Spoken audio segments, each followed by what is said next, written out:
So I'll go ahead and record this as well.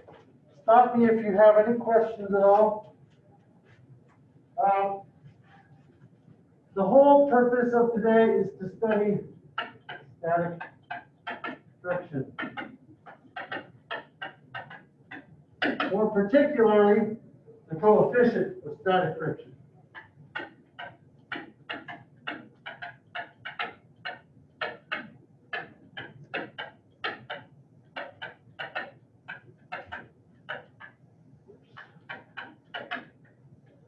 Okay, now, I can hear myself, that's weird.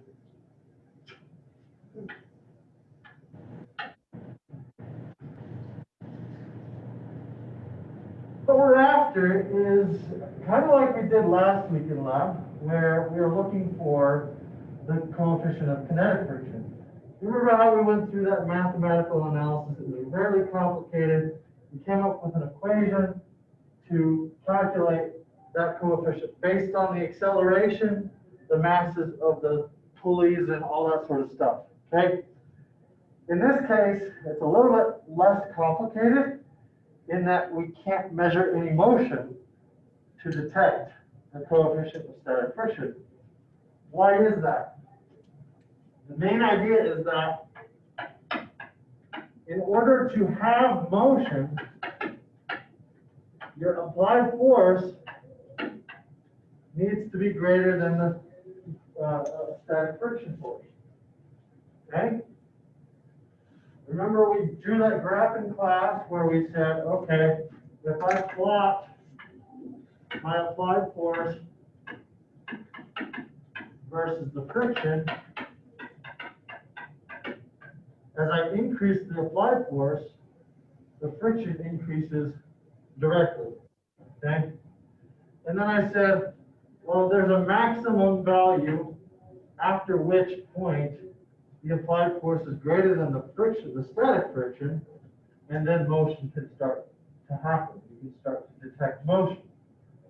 So your goal in this lab is to come up with an experiment to predict some measurement, some value measurement about static friction.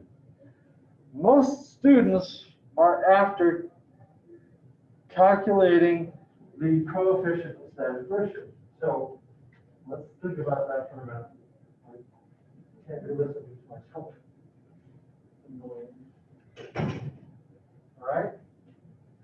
So if you recall, this value, Fs, was no greater than μs times the normal force. That is to say, if I set a book on the table, or even this podium right here, then the frictional force on it is directly proportional to the normal force by some value, okay, μs. That has to do with the adhesion between the two materials and the relative roughness between the two materials, okay?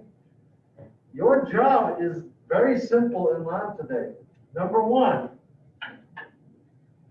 you're supposed to, as groups, come up with a testable hypothesis about the friction in question, okay? Now, I'll give you a couple examples. Usually a hypothesis is an if-then statement, right? Something we can predict with, something that we can actually test with, right? So, one example might be, if the coefficient of static friction is different for materials, then we should expect a different value for, say, two different materials, right?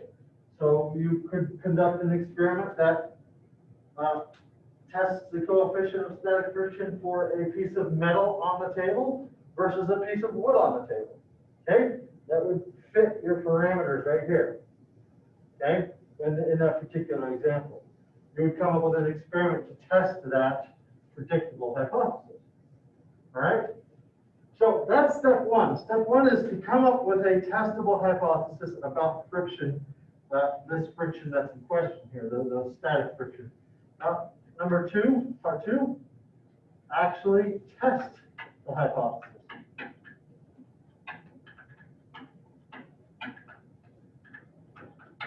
Remember, what's the hallmark of good science? That you can test it, right? It's testable, and you can actually come up with data to compare, right? So, what you want to do is be accurate and precise. What does that mean? Do multiple trials of your experiment, okay? That's the only way to get good results from this.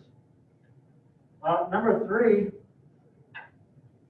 once you have your results, analyze them,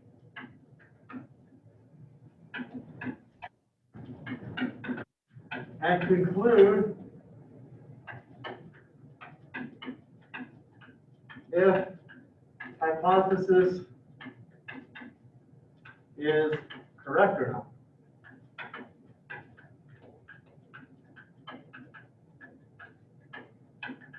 Does that make sense, everyone? Is it okay if your hypothesis is incorrect? Absolutely. We're about doing science here, so bad results are just as good as good results. All right? Invalidating your hypothesis is just as beneficial to the scientific venture as validating your hypothesis, because it tells us we were wrong about that. We can abandon that now. Let's think about something else. Okay? And that's sort of what you want to address in your written report. If your hypothesis is correct, try to explain why. If it's incorrect, what would you do differently in a different experiment to test this idea better? Okay? So this is the kind of stuff that needs to show up in your lab notebook in as much detail as possible. Okay? Write out your hypothesis. Make sure you check with me if it's valid or not, if you can actually test it in the time frame we have today. Test the hypothesis, coming up with a precise procedure and experiment to do just that. Okay? And then, obviously, you want to think about, as a group, what does this result mean together, okay, before you leave today. The final thing for this lab is the thing that I will be grading, and that is the lab report, which is due. It says March 15th in the board in 380, but that's not the right due date. This is actually due March 16th for this class at the usual time of 11:59 p.m. Okay? Now, you can go on Moodle and figure out what formatting is required for that thing just by opening the syllabus and looking at the list of items required in there. It's APA style, okay? Does everyone know what APA style is? You don't look it up, okay? Essentially, it's usually 1-inch margins around all boundaries, 12-point font, typically something like Times New Roman, that sort of thing. You want headers on there, sections on there. My recommendation when you actually write out each section is to do a page break for each section, okay? And I'll go into more details next time during lab to talk about the actual lab report so that you're all on top of what's expected, okay? But yeah, that's generally the way we write scientific papers, okay?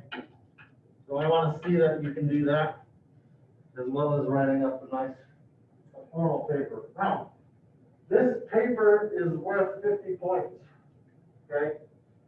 So it's a big thing. You don't want to miss any points from this. The only other assignment that's worth 50 points is the final exam for the lab, okay?